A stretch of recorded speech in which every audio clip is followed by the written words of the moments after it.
Amigo y amiga que me escucha, te damos la bienvenida nuevamente a Púlpito Reformado, la voz de la Reforma Protestante en Puerto Rico, la voz oficial de la Iglesia Presbiteriana Reformada en San Juan. Te habla el reverendo Carlos Cruz Moya y te invitamos a que te quedes con nosotros en la próxima hora para que escuches palabra de Dios, la palabra que no se equivoca, la palabra que no vuelve atrás vacía, esa palabra que como espada de dos filos penetra hasta lo más profundo del corazón del hombre y la mujer. En esta hermosa noche en San Juan de Puerto Rico vamos a tener el tema cuando la verdad es adulterada. Cuando la verdad es adulterada. Así que amigo y amiga que me escucha, busca tu Biblia, la palabra de Dios, la única regla de fe y conducta para discutir este tema tan interesante. Te invitamos, hermano, a que busques tu Biblia, la palabra de Dios, la única regla de fe y conducta, y vamos a buscar la epístola general de Judas. Y vamos a ver los versículos del 3 al 5 en esta noche. Judas, versículos del 3 al 5. Dice así la palabra de Dios, en el nombre del Padre, del Hijo y del Espíritu Santo. Amados, por la gran solicitud que tenía de escribiros acerca de nuestra común salvación, me ha sido necesario escribiros exhortándoos que contendáis ardientemente por la fe que ha sido una vez dada a los santos. Porque algunos hombres han entrado encubiertamente, los que desde antes habían sido destinados para esta condenación. Hombres impíos, que convierten en libertinaje la gracia de nuestro Dios y niegan a Dios el único soberano y a nuestro Señor Jesucristo. Mas quiero recordaros, ya que de una vez lo habéis sabido, que el Señor, habiendo salvado al pueblo sacándolo de Egipto, después destruyó a los que no creyeron.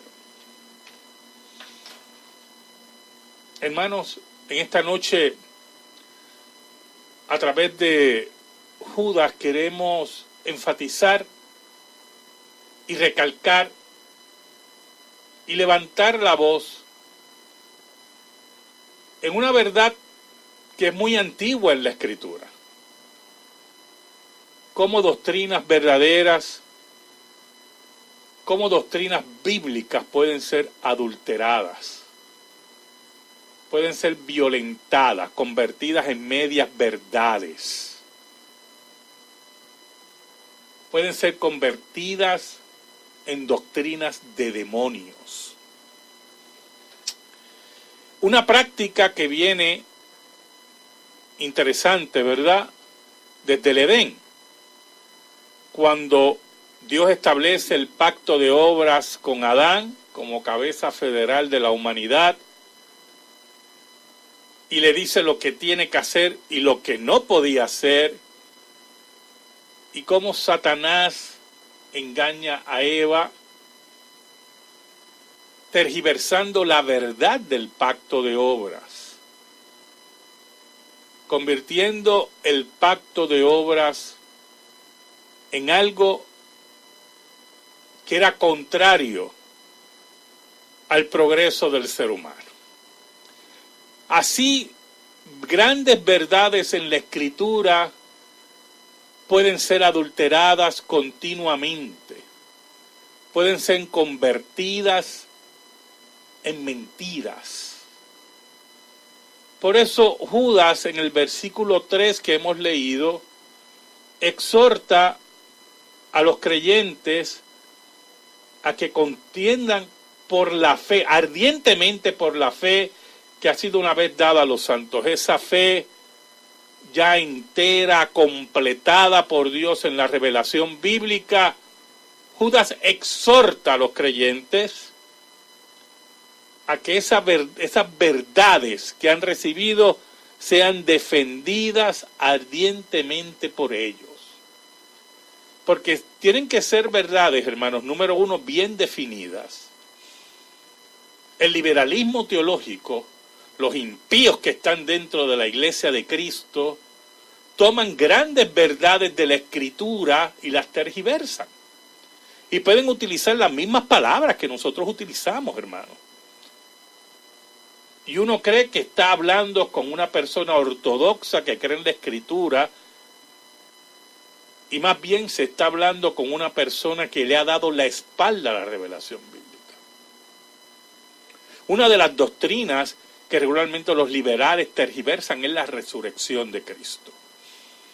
Usted puede hablar con un liberal, con una persona que está dentro del cristianismo, dentro de la iglesia de Cristo, y esa persona declararle sin ningún tapujo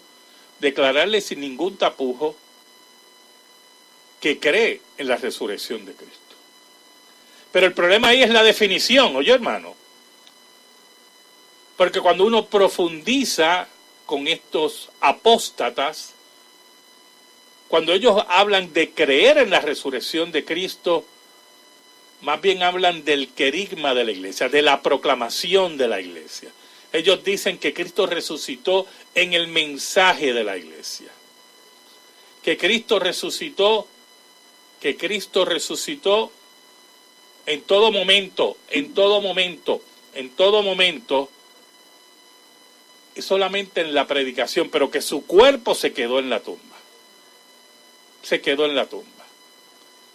quedó por completo allí muerto y no resucitó. Que más bien cuando la Biblia habla de resurrección, se refiere a un proyecto idealístico de la iglesia, donde la gente se inspiró en la vida de Cristo.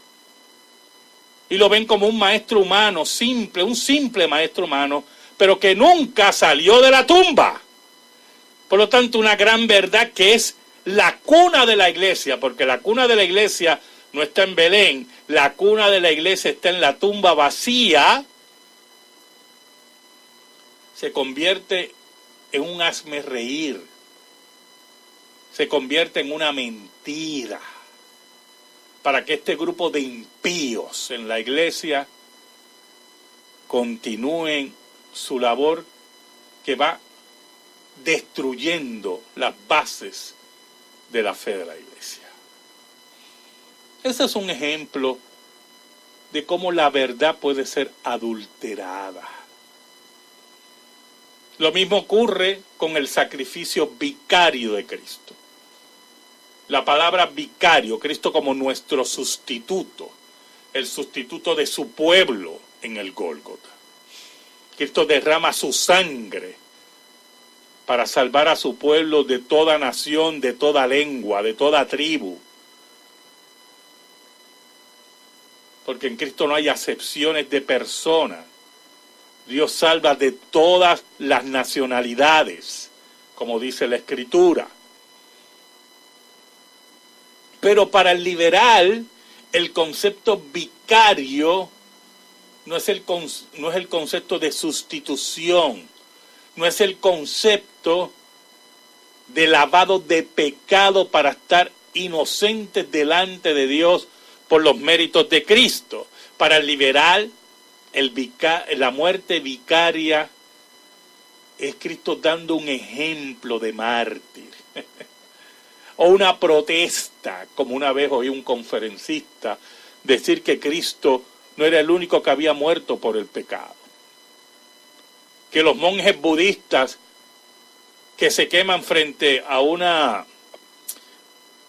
base militar mueren por el pecado. Mire qué estupidez.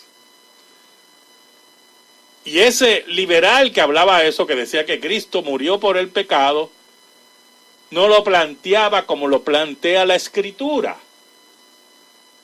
sino introducía un evangelio social, un evangelio político, desde el punto de vista de la palabra político, la mala palabra político, no como una ciencia política, que sería otra cosa, utilizando y tergiversando el concepto que debemos tener claro, que es la política.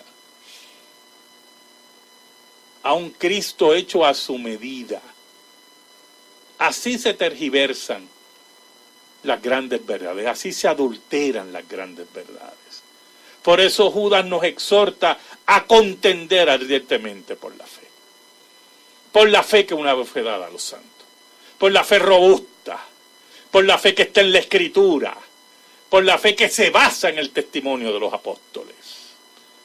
La fe que nos habla que Cristo nació de una virgen. La fe que nos habla que Cristo murió en la cruz por su pueblo. La fe que nos habla que Cristo salió vivo de la tumba al tercer día. La fe que nos habla que Cristo fue recibido en el cielo 40 días después de su resurrección para mostrar su triunfo ante el Padre. La fe que nos habla que Cristo es nuestro sacerdote para siempre, según el orden de Melquisedec. Pero así son los liberales. Utilizan diferentes palabras del rigor teológico ortodoxo y las tergiversan para engañar a los incautos, dice. Nos habla el apóstol Pablo que son doctrinas de demonios. Ahora, mire qué verdad increíble nos dice Judas en el versículo 4. Dice, mire cómo dice Judas, porque algunos hombres han entrado encubiertamente. Mire qué interesante, ¿verdad? Encubiertamente. Lo que desde antes habían sido destinados para esta condenación. Mire qué interesante. Hay hombres y mujeres que entran en la iglesia encubiertamente, impíos. Hombres que ya han sido decretados por Dios para la condenación, destinados para esta condenación. Hombres y mujeres reprobados por Dios. Entonces añade Judas, hombres impíos. Oiga, qué cosa increíble. Qué cosa increíble. A nosotros se nos olvida que la Escritura, la palabra de Dios, nos advierte que la iglesia de Cristo no solamente se compone de salvos,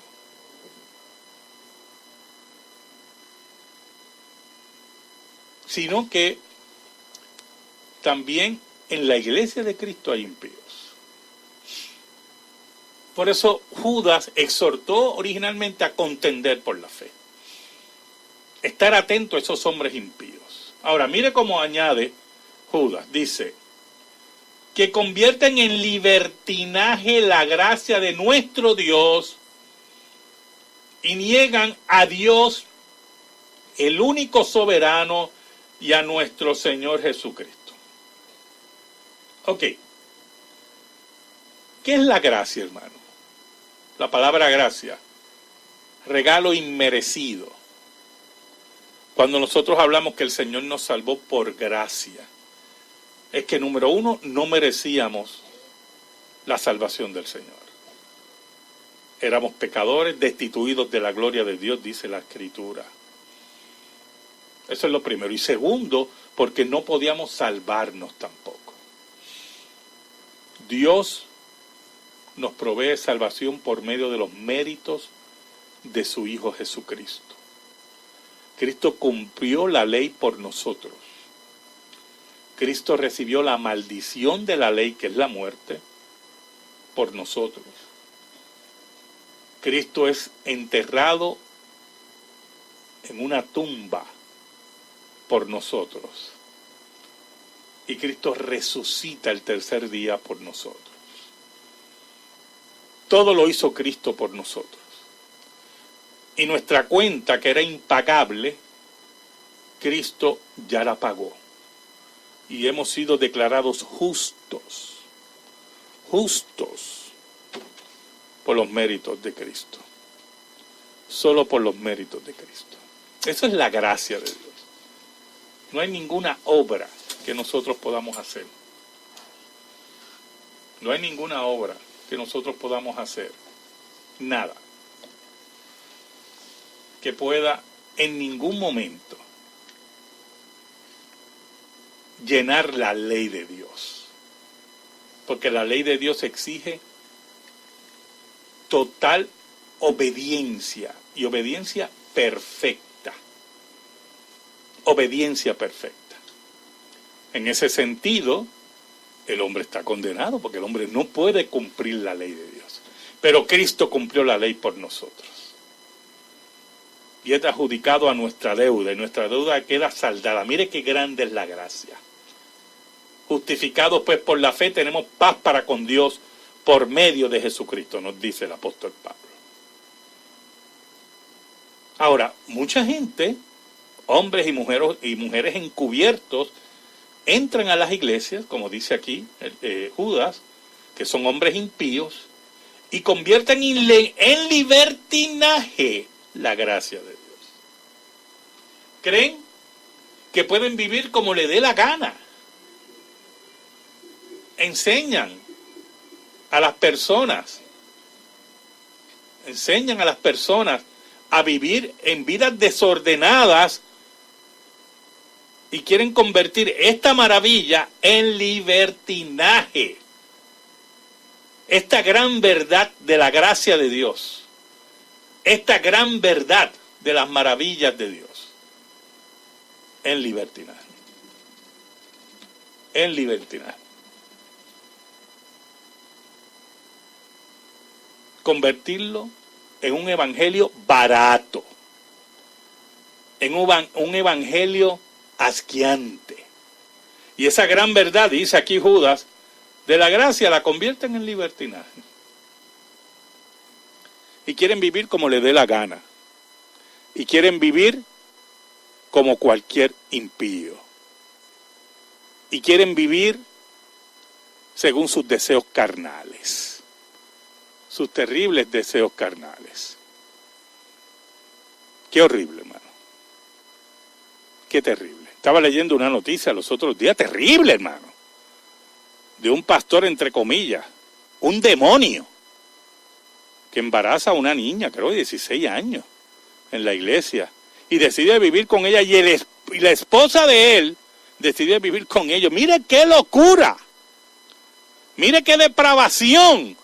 Convierten el evangelio y la gracia en libertinaje barato, asqueroso, asqueante. Esa gran verdad de la gracia de Dios. ¿Por qué? Porque no se atienen al texto. Así que mire,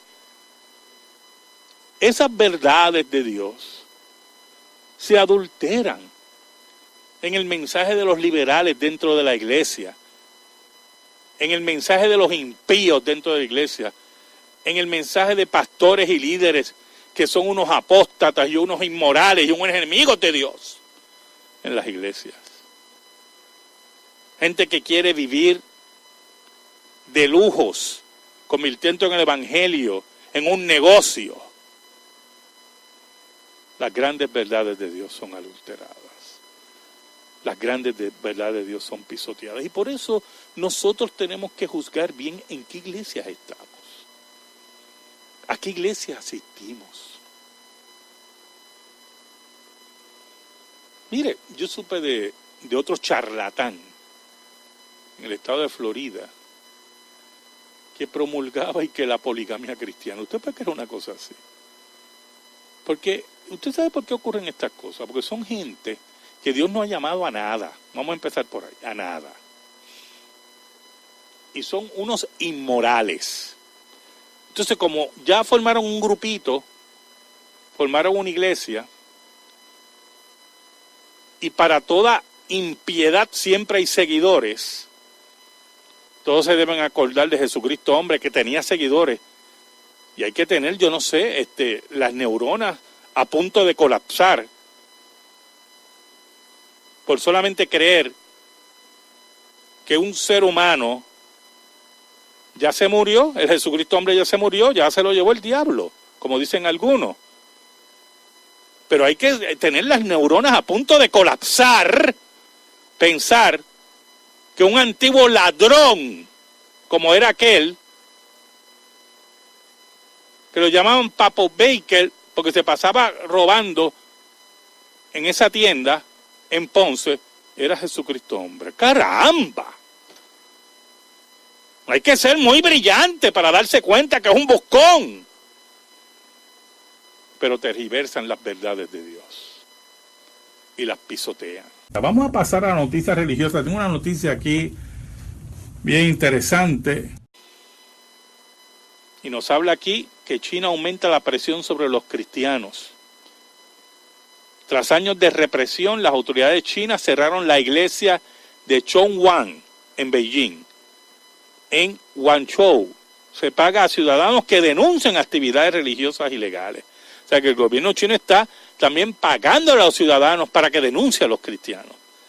Dice que la represión de China contra las iglesias clandestinas, como ellos le llaman, de casas, porque ellos se reúnen en las casas, continuó el sábado pasado con el cierre forzado de la iglesia de Chongwan en Beijing, según la Organización China de Vigilancia de la Persecución, Ayuda China se llama. La iglesia de Chongwan es una de las más prominentes entre las miles de iglesias en casas no registradas en la ciudad y se dice que asisten más de 1,000 personas. Los funcionarios del régimen también han clausurado todas las organizaciones subsidiarias de la comunidad y procedieron a la confiscación de sus bienes y al interrogatorio de un grupo de más de 20 fieles. El gobierno acusa a la iglesia de Chongwan de no inscribirse como organización social en las oficinas del gobierno. El día de la clausura, entre los fieles que solían asistir a los estudios bíblicos, las autoridades se llevaron a casi 30 de ellos hasta una escuela cercana para someterlos a un interrogatorio. Los funcionarios constataron su identidad y les comunicaron que la iglesia había sido clausurada y que ya no podrían reunirse más. Ahora, asimismo ordenaron al pastor Chan Xianofeng que firmase una declaración por la cual se afirma que la iglesia ha llevado adelante actividades en calidad de organización social sin contar con el debido registro, violando el reglamento de asuntos religiosos y las normativas referidas al registro y gestión de las organizaciones sociales. Sin embargo, pese a las acusaciones, lo cierto es que la iglesia de Chongwan presentó una solicitud ante la Oficina de Asuntos Étnicos y Religiosos de Haidian en el año 2006. Y estamos en el 2019. Los funcionarios rechazaron el expediente porque el pastor responsable, Jin Tianmin, no contaba con el reconocimiento del Estado. En China, los líderes que no tienen credenciales del gobierno no están autorizados a desempeñar el trabajo pastoral, pero muchos de ellos aún siguen brindando su servicio en iglesias que no están registradas.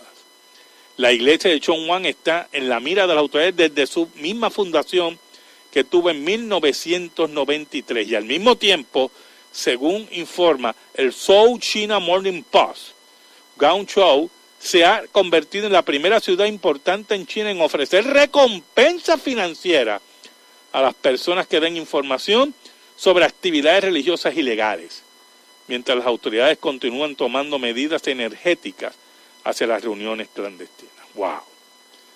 Vamos a seguir hablando sobre este tema, la persecución de los creyentes en China, pero sabiendo que la iglesia de Cristo nunca será derrotada. Nosotros tenemos que entender que el capitalismo no es sinónimo de democracia. Esto quiere estar muy claro. El gobierno chino, ante el fracaso estrepitoso del socialismo comunista en China, dirigido por Mao Zedong, que ha sido uno de los criminales genocidas más grandes de la historia, matando a millones y millones de chinos, no solamente en persecuciones políticas y religiosas, sino de hambre, en graves hambrunas, muy características del comunismo, hambrunas que existían en la Unión Soviética, hambrunas, por cierto, Stalin, otro criminal, hambrunas que todavía ocurren en Corea del Norte, hambrunas en China. Entonces China, pasando, ¿verdad?, haciendo una historia larga, corta, dirigido por Deng, un líder político, fue moviéndose de esa economía centralizada y de hambre, que es el socialismo, el el desastre socialista que vemos también actualmente en Venezuela, ¿verdad? Se mueven a una economía de mercado. Los otros días oí a una persona decir que China era la primera economía del mundo. No, hermano. Estados Unidos sigue siendo la primera economía del mundo, pero por mucho. China es la segunda economía del mundo. Le digo que es por mucho. Pues ellos se mueven a una economía de mercado, una economía capitalista, de propiedad privada, de bancos privados, porque eso es así. Porque su sistema político, o sea, su sistema económico socialista, como dije anteriormente, fue un fracaso. Con eso hubo cierta apertura a misioneros, a la iglesia, se empezaron a fundar iglesias. Ya Nixon había abierto las puertas cuando estaba el criminal de Mao Zedong en el poder. Y eso pues alegró a muchas personas pensando pues que ya el cristianismo estaba a salvo en China. Pero muchos no entienden lo que es el estatismo, donde el Estado quiere controlarlo todo, que es parte integral de un pensamiento socialista, donde el Estado definitivamente quiere controlarlo todo, hermano. Eso es estatismo. Y China podía tener una economía de mercado,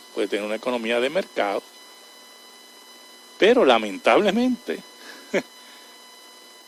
es un sistema represivo de un solo partido. El Partido Comunista con American Express ahora, pero es el Partido Comunista. ¿Verdad? ¿Y qué pasa? Cuando ellos consideran que una filosofía o una idea puede ser contraria a los conceptos del estatismo y a los conceptos de un partido único, como allí no hay libertades, como nosotros las conocemos gracias a la Reforma Protestante, pues ellos pueden cambiar la política cuando les dé la gana. Y eso es lo que acaba de ocurrir. China ya lleva unos años que le tiene miedo al cristianismo. ¿Oyó, hermano? Pánico al cristianismo. Y es una contradicción. Yo le decía a mi iglesia el jueves que como es una economía de mercado, muchos editoriales cristianos y muchos editoriales que publican Biblias las producen en China, porque es más barato. Usted sabe que ahora todo es made in China, ¿verdad? Por la mano de obra barata. Pero interesante, China es el mayor impresor de Biblias del mundo actualmente. Pero se ha convertido también en un perseguidor de cristianos y de Biblia en su territorio nacional. Y eso lo que nos muestra es que no importa que tú tengas bancos privados, que no importa que tú tengas propiedad privada. Muy importante todo eso, hermano. Muy importante.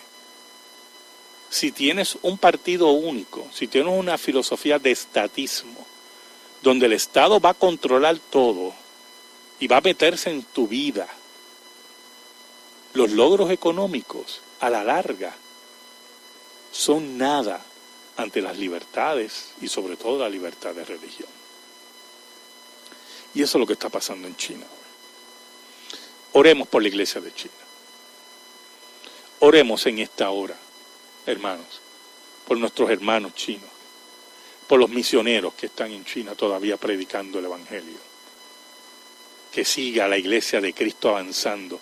Porque mire, en la plaza de Tiananmen, donde ocurrió la famosa masacre de estudiantes por el partido único, el Partido Comunista, estando en medio de una economía de mercado, para que usted vea, allí está el cuerpo momificado de Mao Zedong, de ese criminal. Y allí la gente va a ver el cuerpo momificado de Mao Zedong, porque para eso es lo que sirve ahora, ¿verdad? Como una atracción turística. Más nada, más nada. hay que seguir debajo de las narices de la momia esa, la momia comunista esa, hay que seguir predicando el evangelio. Y hay que mantenerse firme. Oremos por nuestros hermanos. Vamos a la pregunta religiosa. Tengo una pregunta aquí del señor Cruz de Cupey. Y él me pregunta qué pienso de cremar al familiar y repartir la ceniza entre los familiares. ¿Esto está bien o mal? Mire, yo le voy a dar mi opinión.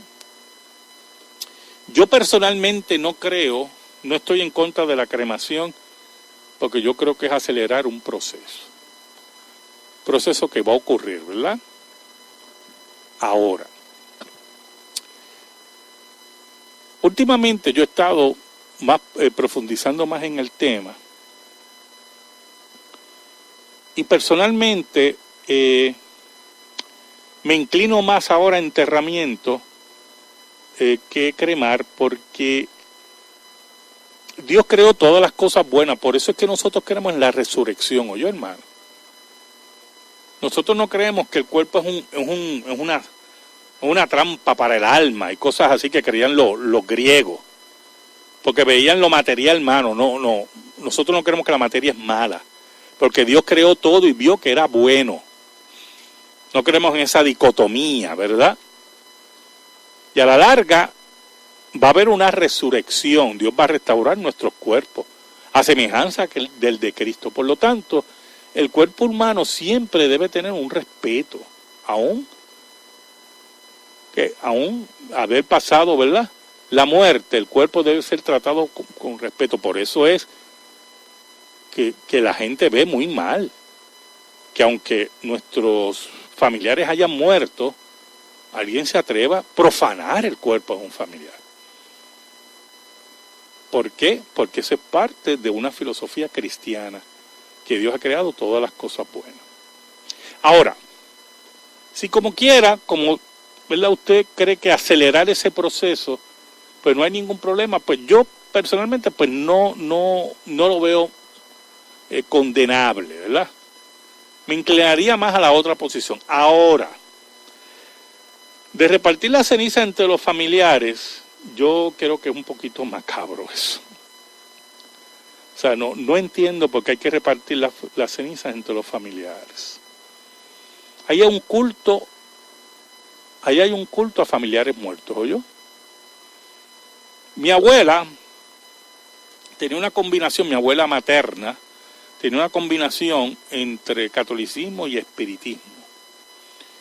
Y ella tenía un altar a todos sus hijos muertos, familiares muertos, y le ponía vela y rezaba, ¿verdad? Independientemente, ¿verdad? Usted ve que hay un culto a los muertos. Repartir las cenizas entre familiares, en cierta medida, hermano, eso es un culto a los muertos. En cierta medida, pues algo un poquito macabro que yo no veo en la Escritura. Ahí sí que, si usted va a cremar a alguien, por las razones que sea, yo creo que las cenizas deben estar compactas, ¿verdad? Ahí se guarda la integridad del cuerpo de esa persona. Y la misma puesta en un nicho, va a estar en un solo lugar. Personalmente no creo que es bíblico tampoco mantener las cenizas en tu casa como un culto a los familiares muertos, ¿verdad? A los difuntos, como hacen los japoneses en la religión shintoísta, que ese culto a los familiares, ¿verdad?, muertos. Yo creo que deben ser enterradas o depositadas en algún sitio íntegramente, ¿verdad?, en algún lugar que a él le gustó mucho y ahí. Pero repartirla entre familiares, personalmente creo que, vuelvo a repetir, es un poco macabro. Y hay una inclinación a culto a los muertos. No veo ninguna necesidad de eso. No creo que sea bíblico. No creo que sea bíblico repartir las cenizas entre familiares. Y esas cosas, pues, tenemos que tenerlas presentes. Esa es mi humilde opinión, ¿verdad? Mi humilde opinión.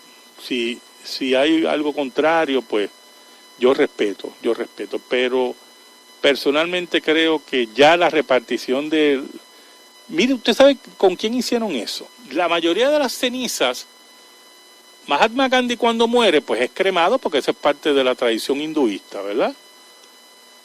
Y entonces la mayoría de sus cenizas fueron vertidas en el río Ganges, que ellos consideran sagrado. Pero parte de esas cenizas se repartieron a varios dignatarios, ¿oyó? En el mundo. Varios dignatarios. Porque ellos consideran que el cuerpo, pues mira, ya desapareció, y como ellos creen en la reencarnación, él va a estar en otro cuerpo. En el caso de Gandhi creo que terminó ya las reencarnaciones, ¿verdad? Ya llegó a su estado mayor. Pues usted ve, hay una filosofía detrás religiosa que no responde a la revelación bíblica. Por lo tanto, repartir las cenizas más bien responde a un pensamiento hinduista que no cree en la resurrección, que en cierta medida no cree en la integridad del cuerpo. Siguiendo con nuestro programa en esta noche, cuando la verdad es adulterada, Judas nos dice que estas personas que toman en libertinaje la gracia de Dios, ellos niegan a Dios, el único soberano, y a nuestro Señor Jesucristo. ¿Y por qué Judas dice que niegan a Dios al único soberano y a nuestro Señor Jesucristo? ¿Por qué él dice eso? Porque mire, cuando esa gente toma la gracia como libertinaje, es que son ateos prácticos.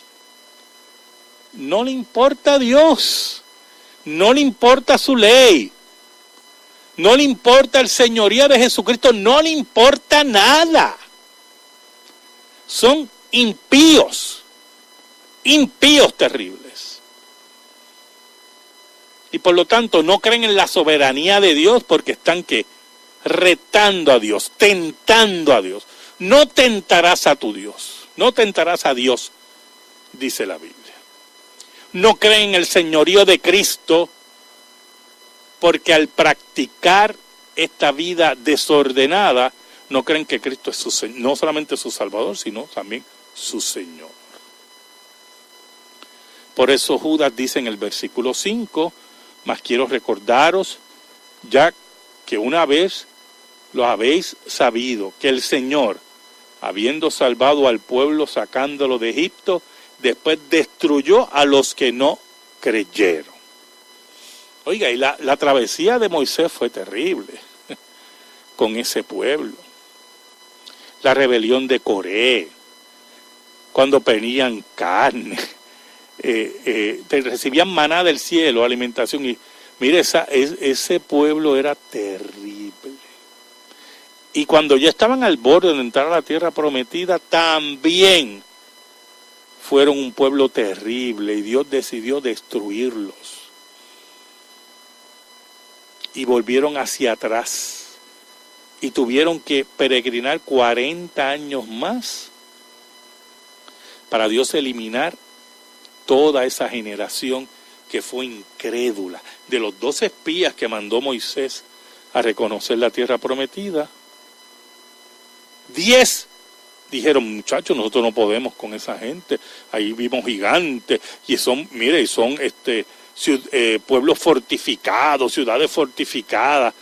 Nosotros, bueno, y la gente empezó a llorar, y Josué y Caleb, que fueron los únicos que después entraron a la tierra prometida, decían, ay, bendito, esa gente nosotros nos comemos como pan, porque sabían del Dios que había parado a Egipto, y sabían de sus milagros, decían, porque que ciudades fortificadas, eso es paredes de cartón para el Dios de nosotros. Pero no creyeron. Así ocurre con esta gente, que toman las verdades de Dios y las adulteran, que toman las verdades de Dios y las pisotean. Dios mismo se encargará de ellos. Pero eso no quita que nosotros contendamos ardientemente por nuestra fe, que defendamos esta fe que una vez fue dada a los santos. Yo le invito, hermano, en esta noche, a que estudie la Escritura y vea las grandes verdades de Dios para que nadie venga a adulterarle la Escritura. para que nadie venga a convertir las grandes verdades de Dios en mentiras terribles. Yo te invito a que le creas a Dios en esta noche. Escríbenos. Púlpito Reformado, P.O. Box 363864, San Juan, Puerto Rico, 00936. Púlpito Reformado, P.O. Box 363864, San Juan, Puerto Rico, 00936. Si te interesa que este programa de radio se mantenga en el aire, puedes enviar tu ofrenda a nombre de la Iglesia Presbiteriana Reformada a la misma dirección. Púlpito Reformado, P.O. Box 363864, San Juan, Puerto Rico, 0093. Que el Señor bendiga tu vida, que el Señor bendiga tu hogar y que la paz de Cristo que sobrepuja todo entendimiento, esté siempre sobre los tuyos y sobre tu familia. Hermano, que el Señor te bendiga. Dios te bendiga.